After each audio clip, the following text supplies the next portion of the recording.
Today we're going to go through the SMART goals framework. This is a really useful way to achieve your goals and your ambitions. Now you may have heard of SMART goals, but I've added the E and the R here which we're going to go through, and I believe they're the most important part. Let's dive in. So S. S stands for specific. Your goal needs to be specific, not generalized. So your goal should never sound something like this. I want to get better at ... my schoolwork, my sporting career, my fitness. The more detailed, the better. Your goal needs to be specific. M stands for measurable. Your goal needs to be able to measure it in some way. Otherwise, how will you know when you've achieved your goal? The best way to do this is to make your measurements objective, which means using data or numbers rather than guessing or estimation. Your goal needs to be measurable. A stands for achievable. Your goal needs to be achievable for you. This is really important. An unachievable goal will destroy your motivation.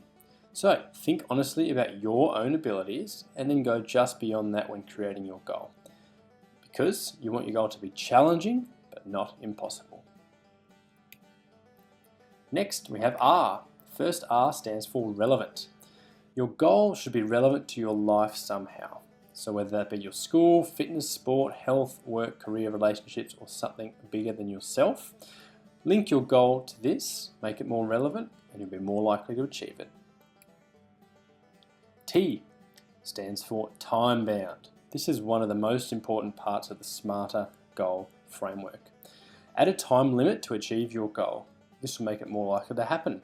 A really interesting point here is Parkinson's law, which is essentially the idea that in most cases, no matter the amount of time you give a certain task, you'll be able to achieve that. For example, if you give yourself an hour to clean your room, you'll clean your room. If you give yourself 5 minutes to clean your room, you'll also have the same result for cleaning your room. So, give yourself enough time to achieve your goal, but not too much that you lose motivation, focus, and resources. Now we get into the really interesting bits, the E and the R. E stands for exciting. I think this is the most important bit. You need to make your goal exciting for you, and it must be yours, not somebody else's goal. The reason for this is exciting goals increase motivation and therefore increase effort and therefore increase the chances of achieving that specific goal.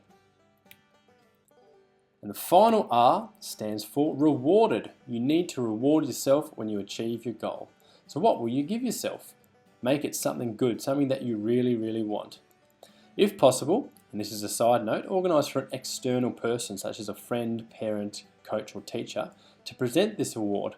This way you'll be more motivated, you'll have accountability and you also have support. So there you have it. There's a quick summary of a SMART goal framework. Your goals should be specific, measurable, achievable, relevant, time-bound, exciting and rewarded. Now, you don't have to include all of these, but the more, the better. So, to get us thinking and to make sure you understand the concept, we're going to try and convert this goal into a SMART goal. So I want to get better marks on my schoolwork. Pause the video, rewrite this goal into a SMART goal. Good luck.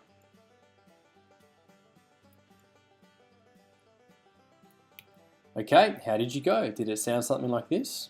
By the end of term, I want to get a B or above for maths work.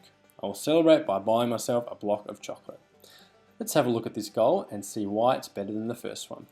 So specific, it is very specific. We know that we're in the maths and we're looking at maths work. Measurable, we want to get a B or above. That's easily measured by our end of term report. Achievable, for this student they may have got a C in their previous one and getting up to a B is certainly achievable. Relevant, yes, we are obviously a school student, so aiming for a goal within school. Maths, for example, is certainly relevant. Time bound, by the end of term. Exciting, now you may love maths or you may not, this might be exciting for this particular student. And finally, and also relatedly, R stands for rewarded. I will buy myself a block of chocolate to celebrate. Hopefully you can see the difference between goal 1 and goal 2 and how goal 2 will be much more effective. Here's a second example in a sporting context. I want to improve my fitness. Again, pause the video and try to rewrite this to make it a SMART goal. How did you go? Here's what I came up with. In 6 weeks, I'll improve my 5K run time from 25 minutes to 22 minutes to help my soccer performance. Then I'll buy that new shirt. Smart goal, not so smart goal. Again, this is very specific. It's talking about cardiovascular fitness within a soccer context.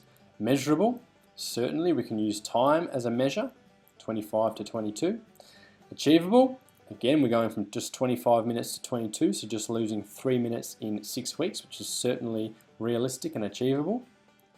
Relevant, it is in a soccer performance, and we know that cardiovascular fitness is relevant to this. Time bound, within 6 weeks. Exciting, this will certainly help this athlete perform better in their soccer performance. And rewarded, we're adding incentive of a new shirt.